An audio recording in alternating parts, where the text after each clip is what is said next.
Hello বন্ধুরা, এখন নিশ্চয়ই ভাবছো ক্যাপকাট অ্যাপ দিয়ে প্রফেশনাল লেভেলের এডিটিং করা যায় কিনা। একদম সোজা উত্তর হলো হ্যাঁ। আজ আমি তোমাদের সঙ্গে প্রো লেভেলের এডিটিংয়ের সিক্রেট শেয়ার করব, যা তোমাকে একদম নতুন থেকে প্রো করে দেবে। ক্যাপকাট সম্পর্কে তোমার যতটুকু ধারণা আছে, এর থেকে এই এডিটিং টুল অনেক গুণ বেশি শক্তিশালী। আমি নিজেও আমার ভিডিওগুলো এটাই দিয়ে এডিট করি। এই ভিডিওতে আমরা আমার মতো text animation, key frame animation, masking, 3D editing আর আরও অনেক কিছু শিখব। বাকিটা ভিডিওতে দেখবে। অনেক ক্রিয়েটাররাও এই অ্যাপটাকে বেশ ভালোবাসে। ক্রিটিসাইজ করতেই হয়, কারণ এতে 3D ক্যামেরার মতো ইফেক্ট নেই। পাশাপাশি এতে ভিপিএন আর নেটওয়ার্ক এররেরও সমস্যা থাকে, যা প্রতি নতুন ভার্সন আসার সময় আপনাকে ফেস করতে হয়। তো এই ভিডিওতে এই সব সমস্যাগুলো সলভ করব। এখন ক্যাপকাট ওপেন করে নাও, কিন্তু এর আগে আমার টেলিগ্রাম চ্যানেল জয়েন করতে ভুলবে না। তারপর ক্যাপকাটে মি অপশানে যাও, আর ওপরে সেটিংসে গিয়ে নিচে স্ক্রল করে বিজনেস ক্রিয়েটার মোড চালু করে নাও। এরপর ক্যাপকাটে ইমেল দিয়ে লগ করো। তোমার সমস্যা সলভ হয়ে যাবে। তো তোমাদের প্রথম ইফেক্ট হলো টেক্সট অ্যানিমেশন, যা তোমরা সবাই ব্যবহার করেছো। আমাকে অনেকেই জিজ্ঞেস করেছিল তুমি এটা কিভাবে বানাও। ওর জন্য প্রথমে পিক্সআর্ট বা পিক্সেল ল্যাব ওপেন করো। সেখানে তোমার টেক্সট অ্যাড করে একটা গ্রেডিয়েন্ট কালার আর ইনার শ্যাডো যোগ করে দাও। তারপর ব্যাকগ্রাউন্ড ট্রান্সপারেন্ট করে এক্সপোর্ট করে নাও।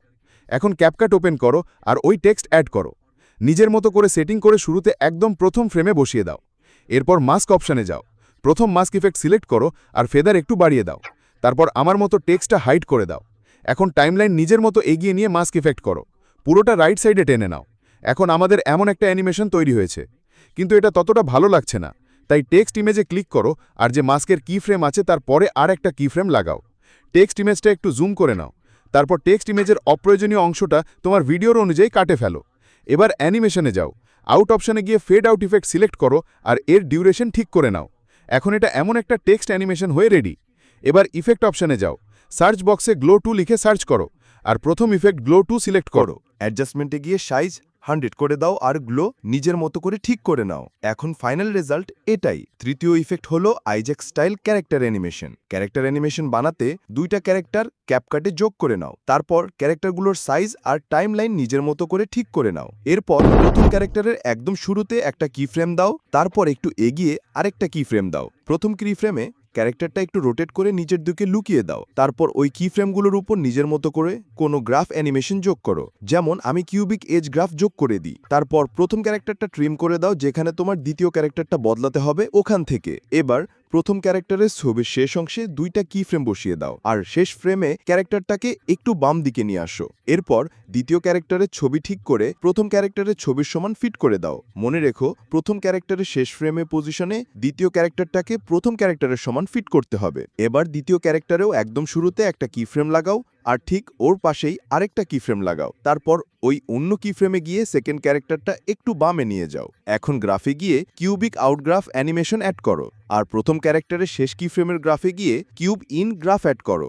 এখন দেখো রেজাল্টটা কেমন হলো। আমি এতে glow effect, rebound swing effect আর মোশন ব্লারও অ্যাড করে দিয়েছি, যাতে আরো স্মুথ আর ভালো লাগে। এখন তৃতীয় ইফেক্টটা, যার নাম আমি জানি না, কিন্তু এটা বেশ ইউজফুল। তো এটা বানাতে ক্যাপকাটে সব ম্যাটেরিয়াল অ্যাড করে নাও আর টেক্সট পিক্সেল ল্যাব থেকেই বানানো ভালো হবে, যাতে রেজাল্ট ভালো আসে। এখন ক্যারেক্টারগুলোর ইমেজ আর সব টেক্সট ভালো করে ফিট করে নাও, যেমন আমি করছি। তারপর সব টেক্সট ওভারলে টাইমলাইন নিজের মতো করে সুন্দরভাবে অ্যাডজাস্ট করে নাও, যেমন আমি করছি। এরপর সব টেক্সট ওভারলের একদম শুরুতে একটা কি ফ্রেম বসিয়ে দাও আর তার কাছেই আরেকটা কি ফ্রেম বসিয়ে দাও। একইভাবে প্রতিটি টেক্সট ওভারলের মধ্যে সামনের দিকে দুইটা করে কি ফ্রেম বসিয়ে দাও। এখন যে কোনো টেক্সট ওভারলের প্রথম কি ফ্রেমে গিয়ে টেক্সটটা একটু নিচে নামিয়ে দাও। এই প্রসেসটা সব টেক্সট ওভারলেতে করে ফেলো। তারপর সব টেক্সট ওভারলের কি ফ্রেমে কিউবিক আউট গ্রাফ যোগ করে দাও। এখন সব ফাঁকা বা প্রয়োজনবিহীন অংশগুলো ভিডিও অনুযায়ী কাটো আর এটাকে হাই রেজলিউশনে এক্সপোর্ট করো। তারপর সেই একই ভিডিও নতুন প্রজেক্টে আবার যোগ করো। শুরুতে একটা কি ফ্রেম দাও আর যখন টেক্সট ভিডিওতে দেখা যাবে তখন আরেকটা কি ফ্রেম দাও।